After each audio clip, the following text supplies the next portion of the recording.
So our next presenter is basically all of the presenters so far and then some. She is a musician, a storyteller, a comedian, a writer, but she's also a librarian, which touches me because that was one of my favorite people in grade school, Mrs. Bailey.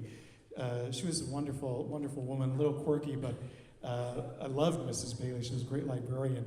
And she also, her proudest moment, according to her, was holding the cue cards for Ramsey Lewis and Billy Taylor the summer she was an intern at NPR's Jazz Unit. So welcome to the stage, Julie Jurgens. When you hold cue cards, apparently your title is floor director, which is kind of weird. Thank you for having me. I'm delighted to be here. I've always been too smart for my own good, both in intelligence and being a smartass. I don't remember how I learned to read. I just remember always reading. In my house, that mostly meant my dad's back issues of Asimov's and the Magazine of Fantasy and Science Fiction, and my mom's Stephen King books. I also read the local newspaper, which is about 4 pages of very poorly written stories. I remember one time coming home being really excited about the headline, "Grisly Murder, 2 Dead," and Grizzly was spelled Grizzly. So I'm like, somebody in town got eaten by a bear, which was not out of the realm of possibility. I grew up next to a state park, so I was reading and reading and reading, waiting for the bear, and I get to the end and I think, they meant the other grizzly, homophones. They're so hard, but come on. 14-year-olds should not be copying your newspaper. Since I read a lot, I had a reader's vocabulary, which meant I couldn't pronounce most of the words I knew. And I misread a lot of them. For the longest time, I thought pubic hair was public hair, which was really confusing, because I'm like, it's such a private place, but the hair is public. That doesn't make sense. And also, I was convinced that if I had never read a word, it didn't exist. And so in 4th grade, I had Mrs. Sandoval, and she had her rules posted around her room, and one of the rules was finish your work in the allotted time. And I had never seen the word allotted, so it didn't exist. So I argued with her. I said, Mrs. Sandoval, I think you mean allowed, like the time you allow us to finish our work? I don't know what allotted is. And she, bless her heart, she argued with me for a little while, but then she put a dictionary on my desk and said, look it up. Which I did after looking up most of the other words that start with A. And I finally got to allotted, and I had to acquiesce that she was right. It was a word.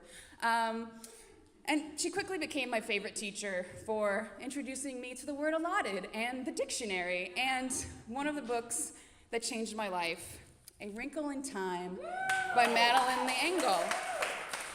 Now, this was not the cover that I was exposed to. The cover I saw, of which there have been many, was the kind of greenish one with this man with the red eyes in the center, and then the centaur with like the wing arms, which I don't think you could get airborne like that, but anyway. Having grown up reading my dad's, science fiction magazines, I was like, yes, this is gonna be so good. And if the cover weren't enough, that opening, if you don't remember it, I'm gonna share just a little bit with you. It was a dark and stormy night. In her attic bedroom, Margaret Murray, wrapped in an old patchwork quilt, sat on the foot of her bed and watched the trees tossing in the frenzied lashing of the wind.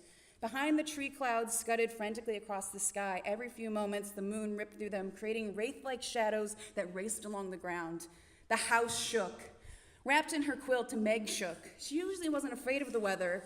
It's not just the weather, she thought. It's the weather on top of everything else, on top of me, on top of Meg Murray doing everything wrong.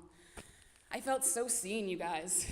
Me and Meg against the world.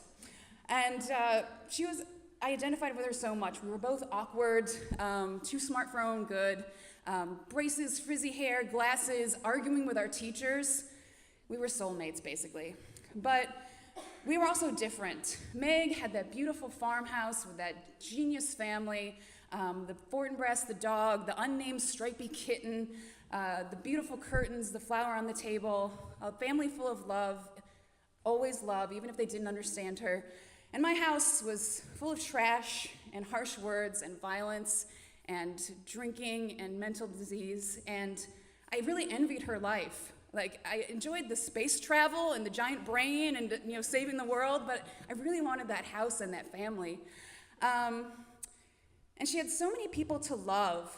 She had her mother and her father and Charles Wallace, the creepy child genius, and Calvin O'Keefe, oh damn, and Mrs. Who, Mrs. What's It, Mrs. Which. She had so many people to love, and I had a lot of love too, but I remember that the first time I remember being hugged by my mother, I was in junior high, and our band was leaving on a trip to Washington, D.C., and my mom watched my best friend's mom hug her, so then she was like, oh, is that what parents do? And then she hugged me.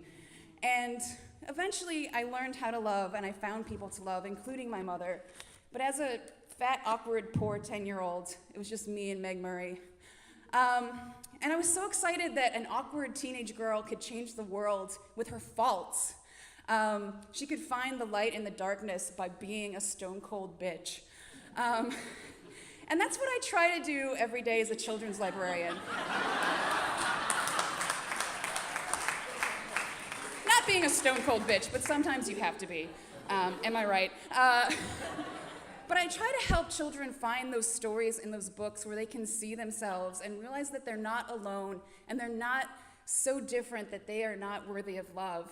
I want them to be comforted and inspired by these stories.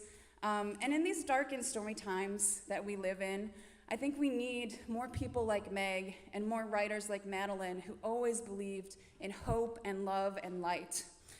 Because unless we face the unpleasant parts of life and in ourselves and work to change them, then, as Mrs. Witch said to the happy medium, there will no longer be so many pleasant things to look at if we do not do something about the unpleasant ones. And there's too much beauty and light and love in this world for us to let that happen. So thank you.